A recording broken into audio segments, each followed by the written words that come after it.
Hello students, welcome to global online. This is Ankita Sood. आज हम research aptitude का एक बहुत इंपॉर्टेंट टॉपिक कवर करेंगे जिसका नाम है हाइपोथेसिस। हाइपोथेसिस का मतलब है परिकल्पना। ये क्या होता है, कैसे इसको यूज किया जाता है, इसके कॉन्सेप्ट क्लैरिटी के साथ साथ इंपॉर्टेंट क्वेश्चंस को भी हम डिस्कस करेंगे। तो इसी के साथ फिर सेशन को शुरू करते हैं। स्टूडेंट्स, पेपर वन में आप सबको हेल्प करने के लिए एक कंप्लीट कोर्स में लेकर आई हूँ जिसमें अगले 30 दिन के अंदर आपको रोज 2 से 3 लाइव लेक्चर्स के साथ पेपर से पहले 100% सिलेबस तो कवर करवाया ही जाएगा। साथ ही आपके रिवीजन के लिए full syllabus MCQs and PYQs भी दिए जाएंगे जिसमें कि आपको कुछ ऐसे ट्रिक्स बताऊंगी जिससे इजीली करेक्ट आंसर को पेपर में आइडेंटिफाई किया जा सकता है। फाइनल प्रिपरेशन के लिए अपडेटेड मॉक टेस्ट है and 5000 plus MCQ question bank है जो कि एक्सप्लेनेशन के साथ आपको मिलेगा। एंड यकीन रखिए कि इसमें से एज इट इज सवाल पेपर में आपको देखने को मिल सकते हैं। लिमिटेड पीरियड के लिए ये डिस्काउंट आपको दिया जा रहा है। इसके लिए आपको गिवन नंबर्स पर व्हाट्सएप के थ्रू कॉल या मैसेज करके पूरी जानकारी लेनी है। साथ ही स्टूडेंट्स, फ्री वीडियोस और मॉक टेस्ट के लिए ग्लोबल ऑनलाइन ऐप को डाउनलोड कीजिए। स्टोर सेक्शन पर सर्च बार में आपको लिखना है कोर्स का नाम। कंटेंट पर जाते ही आप देखोगे कि यूनिट वाइज फोल्डर्स हैं जिससे कि आप कभी भी किसी भी यूनिट से अपनी रिवीजन को स्टार्ट कर सकते हो। आपके स्टेट के अलावा अदर स्टेट्स के पीवाईक्यूज भी हम आपको देते हैं प्रैक्टिस के लिए, ताकि आपको अपकमिंग एग्जामिनेशन के लिए एक आइडिया मिल जाए कि किस लेवल के सवाल पूछे जा रहे हैं। तो ये एक ऐसा कोर्स है जो डेफिनेटली स्टूडेंट्स आपको एग्जाम क्वालिफाई करने में हेल्प करेगा। सबसे पहले हम देखते हैं कि रिसर्च हाइपोथेसिस एग्जैक्टली होता क्या है। तो हाइपोथेसिस परिकल्पना करना। अब देखो, इसको बोला जाता है अजम्पशन, यानी कि धारणा किसी चीज की अगर हम लेकर चलते हैं। एग्जाम्पल के साथ चीज़ों को शुरू करते हैं। तो सबसे पहले अगर मैं बताती हूँ कि मेरे पास कोई प्रॉब्लम है, मैं किसी बड़ी प्रॉब्लम में फँस चुकी हूँ, मैंने अपनी ही किसी ए नाम की फ्रेंड को वो प्रॉब्लम के बारे में बताया। उन्होंने मुझे बताया कि इस प्रॉब्लम से बाहर निकलने का ये रास्ता हो सकता है और आप सॉल्यूशन तक पहुँच जाओगे। यही प्रॉब्लम मैंने अपनी फ्रेंड बी के साथ भी डिस्कस की। उन्होंने मेरे को कोई और रास्ता बताया इसके सॉल्यूशन तक पहुँचने के लिए। तो ये क्या था? ये एक परिकल्पना थी, ये एक हाइपोथेसिस था। इन दोनों ने एक आइडिया लगाया, एक गेस किया कि अगर आप ये रास्ता ट्राई करोगे या फिर ये ट्रिक ट्राई करोगे तो इस प्रॉब्लम से बाहर आ सकते हो। तो वैसे ही रिसर्च के दौरान हम लोगों को परिकल्पना करनी बहुत ज़रूरी होती है। अब ये टॉपिक आप लोगों को सिलेबस में कहीं पर भी मेंशन नहीं मिलेगा, लेकिन परिकल्पना जो है रिसर्च के स्टेप्स के अंदर बहुत इंपॉर्टेंट आता है टॉपिक, ठीक है? Hypothesis is an assumption that is made based on some evidences. जो भी हमारे पास पहले के सबूत हैं उनके आधार पर ही हाइपोथेसिस किया जाता है। This is the initial point of any investigation that translates the research question into predictions. अब देखो, आपके सामने रिसर्च से रिलेटेड कोई प्रॉब्लम है, उस प्रॉब्लम का सॉल्यूशन आप लोगों को ढूँढना है, तो आप लोग कहीं से तो शुरुआत करोगे। तो उसमें शुरुआत करने का पहला स्टेप, अब रिसर्च की प्रॉब्लम का, अब आप लोगों को अपनी रिसर्च शुरू करनी है, तो उसके लिए कहीं से तो शुरू होना है। तो आप क्या करोगे? आप बोलोगे अच्छा ये प्रॉब्लम है, चलो सबसे पहले हम ये वाला स्टेप फॉलो करते हैं, यहाँ पर जाकर इनसे आइडिया लेते हैं। तो ये आपने क्या किया? परिकल्पना किया। प्रिडिक्ट करने आप यहाँ पर लग गए, भविष्यवाणी कहीं न कहीं छोटे-मोटे लेवल पर आप करने लग गए। It include components like variables, population, relation between these variables, and research hypothesis is that is used to test the relationship between two or more variables. Variable यहाँ पर कुछ भी हो सकते हैं, कोई पर्सन भी एक वेरिएबल हो सकता है, कोई प्लेस भी एक वेरिएबल हो सकता है, आपका कोई डेटा भी वेरिएबल हो सकता है। तो हाइपोथेसिस एक, दो या दो से ज्यादा वेरिएबल्स के बीच में रिलेशनशिप फाइंड आउट करने में भी आपको मदद करता है। ये हमने हाइपोथेसिस देख लिया। इसके बाद हाइपोथेसिस को टेस्ट क्यों किया जाता है? इसका परीक्षण, इसकी जांच क्यों की जाती है? ये भी बहुत इंपॉर्टेंट है। A good hypothesis does not conflict with any law of nature which is known to be true. A good hypothesis permits the application of deductive reasoning. In statements को एज इट इज रख लीजिए, ठीक है? Exam में ये पूछा जा सकता है कि अच्छी परिकल्पना जो है वो निगमनात्मक तर्क के अनुप्रयोग की अनुमति देती है या नहीं देती है? तो आपका आंसर होना चाहिए ट्रू, वो बिल्कुल देती है। ठीक है? इसके अलावा अच्छे हाइपोथेसिस की क्या कैरेक्टरिस्टिक्स होते हैं? तो हाइपोथेसिस, जो भी परिकल्पना आप कर रहे हो, वो क्लियर होना चाहिए, प्रिसाइज़ होना चाहिए और रिलायबल होना चाहिए। यानी कि स्पष्ट, सटीक और विश्वसनीय होना चाहिए। अब मान लीजिए कि मेरी किसी फ्रेंड ने मुझे सॉल्यूशन तक पहुँचने का कोई आइडिया दिया, उस आइडिया में वो खुद भी श्योर नहीं थी या उनकी बातों से मुझे लग गया कि उनको खुद डाउट है। और दूसरी फ्रेंड थी कि वो 100% श्योर थी उस सॉल्यूशन को लेकर के, तो क्या होगा? तो वैसे ही रिसर्च के दौरान आप क्या कदम उठाने वाले हो, कहाँ जाने वाले हो, वो हाइपोथेसिस आपको मदद करता है। तो वो बिल्कुल क्लियर होना चाहिए, आपका गोल सेट होना चाहिए कि अगर मैं ये स्टेप लेता हूँ रिसर्च में, तो ये सॉल्यूशन होगा। अगर इस सॉल्यूशन के पहुँचने के बीच में मैं किसी प्रॉब्लम में भी फँस गया, तो उस प्रॉब्लम से बाहर निकलने का भी मेरे पास कोई रास्ता होना चाहिए। ये सब चीज़ें क्लियर होनी चाहिए हाइपोथेसिस के दौरान। If the hypothesis is a relational hypothesis, then it should be stating the relationship between the variables. ठीक है, इसका नाम ही बताता है रिलेशनशिप। अगर वेरिएबल्स के बीच में, चरों के बीच में अगर संबंध बताता है, इसका मतलब ये क्या है? संबंध परक परिकल्पना है। The hypothesis must be specific and should have scope for conducting more tests. Hypothesis हमेशा आप लोगों का क्या होना चाहिए? विशिष्ट होना चाहिए और अधिक परीक्षण करने की गुंजाइश भी इसमें होनी चाहिए। The way of explanation of hypothesis must be very simple. कैसे आप hypothesis कर रहे हो? अगर मल्टीपल हाइपोथेसिस आपके पास है, 4-5 हाइपोथेसिस हैं, उसमें से किसी 1 या 2 को सेलेक्ट करना है, तो कैसे सेलेक्ट कर रहे हो? तो ये चीज़ें बिल्कुल क्लियर होनी चाहिए, बिल्कुल सिंपल होनी चाहिए एंड अंडरस्टूड होना चाहिए। आपको खुद भी उसके बारे में पूरी समझ होनी चाहिए, हर एक फेज़ की समझ होनी चाहिए और अगर आप वो चीज़ किसी को समझाते हो तो वो ईज़िली समझ जाएँ, ऐसा आपका हाइपोथेसिस होगा, तो वो एक अच्छे हाइपोथेसिस की के लक्षण माने जाते हैं। ये देखो एक क्वेश्चन है कैरेक्टरिस्टिक्स ऑफ हाइपोथेसिस पे। Hypothesis should be capable of being tested.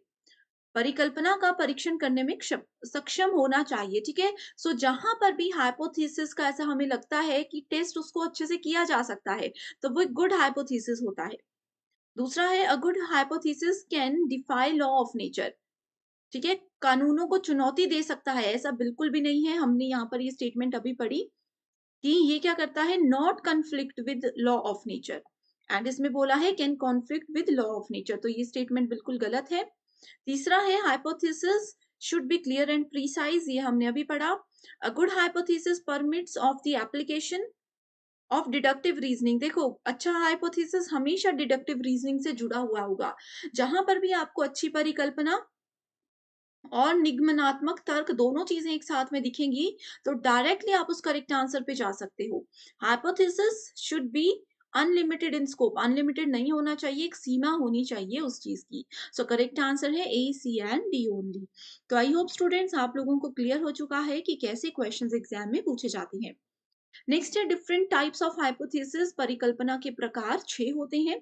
Simple, complex, directional, non directional, null, associative और कैजुअल हाइपोथेसिस। इसमें सबसे ज्यादा नल हाइपोथेसिस और आप लोगों का ऑल्टरनेटिव हाइपोथेसिस पूछा जाता है, ठीक है? सो सबसे पहले हम देखते हैं नल हाइपोथेसिस क्या होता है।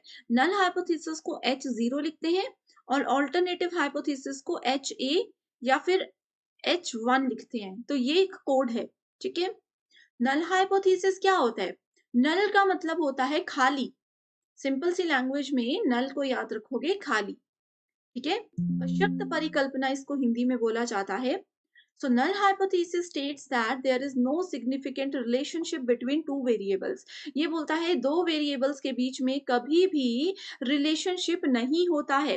इसमें ये हमेशा नल हाइपोथेसिस, नल मतलब मैंने बताया खाली, नल को आप नो से याद रख सकते हो। नो मतलब ए और बी कभी बराबर नहीं हो सकते, ये इसमें बोला जाता है, ठीक है? इसमें ये बोला जाता है कि एक बॉक्स कभी भी दूसरे बॉक्स के बराबर नहीं हो सकता।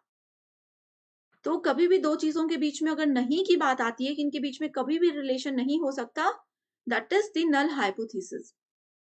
It should be rejected during hypothesis testing. तो इसको हम रिजेक्ट कर सकते हैं जब हाइपोथेसिस को टेस्ट किया जा रहा होता है। There will be no change in the dependent variable due to manipulation in independent variable. अब देखो, इसमें पहले ही स्टेटमेंट में कहा गया है कि 2 चीज़ों के बीच में कभी भी रिलेशनशिप नहीं होता, वो कभी बराबर नहीं होते। अब वो रिलेशन ही नहीं है, वो बराबर ही नहीं है, तो एक में अगर हम चेंजेस कर भी देते हैं तो उसका असर किसी दूसरे में नहीं पड़ता। ए में अगर मैं चेंजेस करके ए प्लस ए भी कर देती हूँ, तो बी को इसका फ़र्क नहीं पड़ेगा क्योंकि नल हाइपोथेसिस बोलता है कि ये दोनों में आप जितनी मर्ज़ी वैल्यू ऐड कर दो, ये कभी बराबर हो ही नहीं सकते। तो यही इस वाले पॉइंट में मैंने अभी बताया आपको। स्वतंत्र चर में हेर-फेर के कारण आश्रित चर में कोई भी परिवर्तन नहीं होगा। सो स्टूडेंट्स, अगर ये सेशन आपको पसंद आ रहा है, मुझे कमेंट करके ज़रूर बता दीजिए ताकि मैं भी मोटिवेटेड रहूँ और लगातार आप लोगों के लिए इस तरीके के सेशंस लेकर आती रहूँ। जैसे आप लोगों की रिक्वेस्ट पे आज मैंने रिसर्च का हाइपोथेसिस टॉपिक कवर किया है। इसके अलावा टोटल 10 यूनिट्स में से कोई भी टॉपिक अगर ऐसा है जिसमें आपको कन्फ्यूजन है, आप उसको ट्रिक्स के साथ या ईज़ी लैंग्वेज में समझना चाहते हो, तो मुझे कमेंट करके बता दीजिए। मैं जल्दी से जल्दी आपकी रिक्वेस्ट को पूरा कर दूँगी। So it states results are due to chance and are not significant in terms of supporting the idea being investigated. ये null hypothesis ये बताता है कि परिणाम जो है वो संयोग के कारण है और जांच किए जा रहे विचार का समर्थन के संदर्भ में महत्वपूर्ण ये बिल्कुल भी नहीं होता। दूसरा आता है alternative hypothesis. It is also called research hypothesis. तो देखो, अब इस टॉपिक का नाम भी है रिसर्च हाइपोथेसिस। ठीक है? तो आपने ये नहीं समझना कि सिर्फ हाइपोथेसिस की बात हो रही है। रिसर्च हाइपोथेसिस मतलब alternative hypothesis. It states that there is significant relationship between two variables. ये हमें बताता है कि दो जो चर होते हैं उनके बीच में रिलेशन होता है। ए इज इक्वल टू बी होगा। एक बॉक्स हमेशा दूसरे बॉक्स के बराबर होगा। अगर इसमें हम क्या करते हैं, एक चीज में बदलाव लेकर आते हैं तो उसका असर दूसरे में जरूर पड़ेगा। वो कैसे? अभी मैं बोल रही हूँ दो बराबर है दो। ठीक है? तो वैकल्पिक परिकल्पना कहता है कि 2 हमेशा 2 के बराबर है। अगर मैं 1 में बदलाव कर देती हूँ, 1 को मैंने 2 प्लस 1 इज़ इक्वल्स टू 2, तो उसका असर दूसरे पे तो पड़ेगा ही, है ना? और नल हाइपोथेसिस यही बोलता है कि 2 कभी भी 2 के बराबर नहीं होगा। इस तरीके से चीज़ें होती हैं। It states that the results are not due to chance, due to by chance and they are significant. इसमें बोला चाहता है कि जो रिजल्ट आते हैं वो बाय चांस ही आ जाते हैं, लेकिन वैकल्पिक बोलता है कि परिणाम संयोग के कारण नहीं होते, उसकी पूरी जांच एक प्रॉपर सीक्वेंस के साथ की जाती है। ठीक है? सो अब देखो, यहाँ पर हाइपोथेसिस के 4 प्रकार हैं: डिस्क्रिप्टिव, नल, एक्सप्लेनेटरी और ऑल्टरनेटिव। ठीक है? सो इसमें देखो, डिस्क्रिप्टिव वर्णनात्मक में मैंने आप लोगों को बताया विषय का वर्णन या परिभाषित करना। एम टू डिस्क्राइब और डिफाइन द टॉपिक, वो होता है डिस्क्राइब करना, वो तो पता ही है। डिस्क्राइब करना डिस्क्रिप्टिव हाइपोथेसिस ही होगा। Null hypothesis predict no effect और नो रिलेशनशिप बिटवीन वेरिएबल्स, ये हमने अभी पढ़ा। एक्सप्लेनेटरी एक्सप्लेन कर रहा है चीजों को, aims to explain why particular phenomena work in the way that they do. Explanatory परिकल्पना जो होती है, ये क्या करती है कि ये बताती है कि पर्टिकुलर फिनोमिना हुआ है, ये क्यों हुआ है, कैसे हो गया, इसके पीछे कारण क्या था। ऑल्टरनेटिव यानी कि विकल्प क्या बोलता है, it provide a chance of discovering new theories. Alternative solution, जैसे किसी प्रॉब्लम में फंस गए, उससे बाहर नहीं निकल पाए, तो उसका एक अल्टरनेटिव सॉल्यूशन भी होना चाहिए। वही ऑल्टरनेटिव हाइपोथेसिस बोलता है कि ये हमें नई थ्योरी को डिस्कवर करने का एक मौका भी देता है। Hypothesis testing is main concept of which type of research? So hypothesis testing सबसे ज्यादा एक्सपेरिमेंटल रिसर्च में ही होती है। ठीक है? इसके बाद आते हैं कुछ टेस्ट के बारे में। हाइपोथेसिस की जांच करना बहुत जरूरी है। अगर आप लोग कोई आपको देखो, कोई भी अगर आपको एक आइडिया देता है, आप डायरेक्टली उस आइडिया पे काम करना शुरू तो नहीं कर देते हो। आप क्या करते हो, उस आइडिया को पहले सोचते हो, समझते हो, यानी कि उसको टेस्ट करते हो। तो वैसे ही रिसर्च में हाइपोथेसिस के मल्टीपल जो है हम लोगों को टेस्ट करने होते हैं। एग्जाम्पल के साथ देखते हैं। If a researcher has to test a hypothesis whether the difference between the means of two groups is significant, he और शी विल यूज व्हाट। एक रिसर्चर को चेक करना है कि दो ग्रुप्स में रिलेशनशिप है या नहीं, तो वो क्या टेस्ट करेंगे, वो स्टूडेंट्स का टी टेस्ट करेंगे। सो टेस्ट बहुत इंपॉर्टेंट होते हैं। टी टेस्ट होता है, एक हमारे पास जी टेस्ट होता है, ठीक है, ची स्क्वायर टेस्ट होता है। ये तीन बहुत इंपॉर्टेंट है। सो स्टूडेंट्स, टी टेस्ट की ये एज इट इज डेफिनेशन है।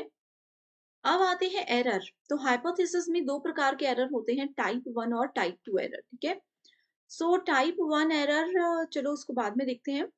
ठीक है। So hypothesis testing use sample data to make inference about the properties of population study.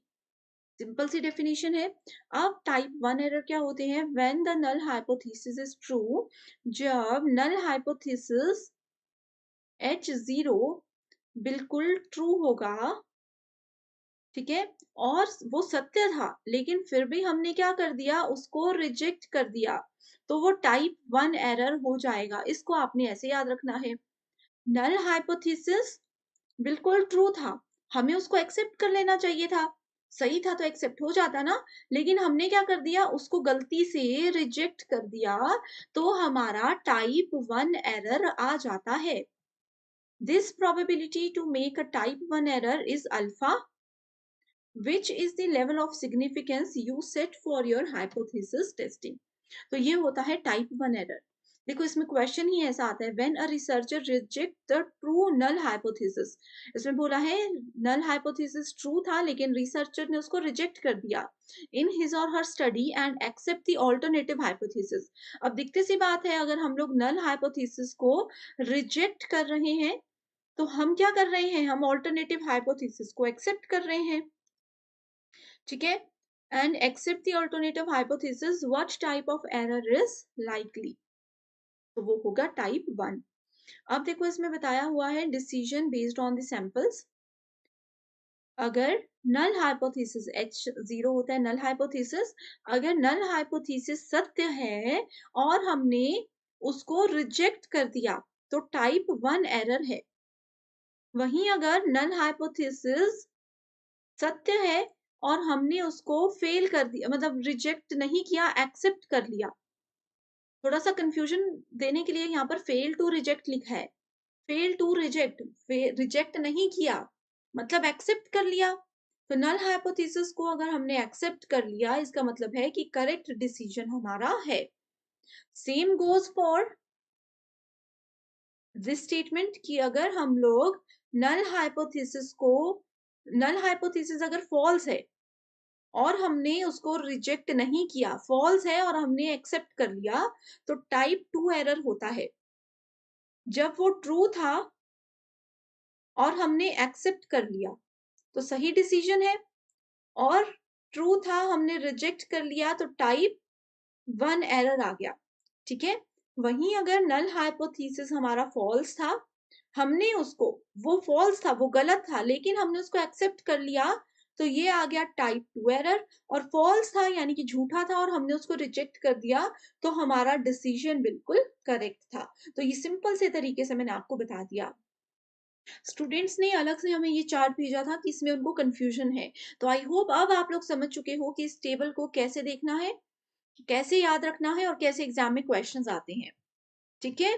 अभी भी कोई डाउट होगा कमेंट करके मुझसे पूछ सकते हो। बस ये याद रखिए कि अगर हम टाइप वन, अगर हम लोग नल हाइपोथेसिस को रिजेक्ट करते हैं, तो डेफिनेटली हम लोग अल्टरनेटिव हाइपोथेसिस को एक्सेप्ट करेंगे ही करेंगे। Okay, so thank you so much for watching this video and I wish you all the very best.